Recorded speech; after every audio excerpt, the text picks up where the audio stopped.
Tropical storm Kirk made landfall in St. Lucia on the evening of the 27th of September 2018, bringing with it strong winds and heavy rains that hammered the island. Citizens were up early assessing damage to property. Amongst them was Acting Prime Minister the Honourable Ezekiel Joseph, who at ground level visited disaster-prone areas to assess the damage for himself. We have one or two individuals who lost their roof, all right? And I can say that NEMO, they are mindful of that situation.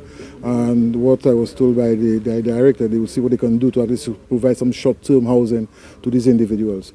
So the reports are still coming in because we all know that the clearance was given this afternoon at 1 o'clock. So it's for people now to go on the ground and do the assessment that is required. So I'm sure before the day is up and before they have a next debriefing meeting at 8 o'clock tonight.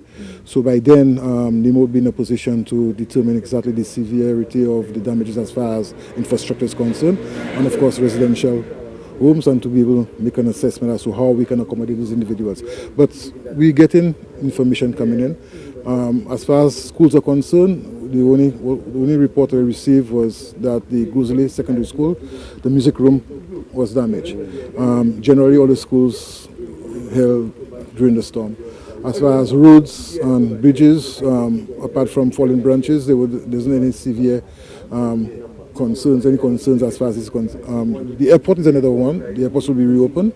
Both here, Nora and VG will be reopened. So at least we were able to weather the storm, if I can say that, during as far as the other sectors are concerned. It's only agriculture that was severely damaged. The reality is that we have to prepare ourselves. We have to at least listen and take the advice that is given. And one, we were told this morning that we never had the clear to go out there, and we had people out there not listening to the advice of the authority. It's a concern to us. We heard that there were business places opening, right, when there wasn't the green light to open. So these are some of the concerns we have.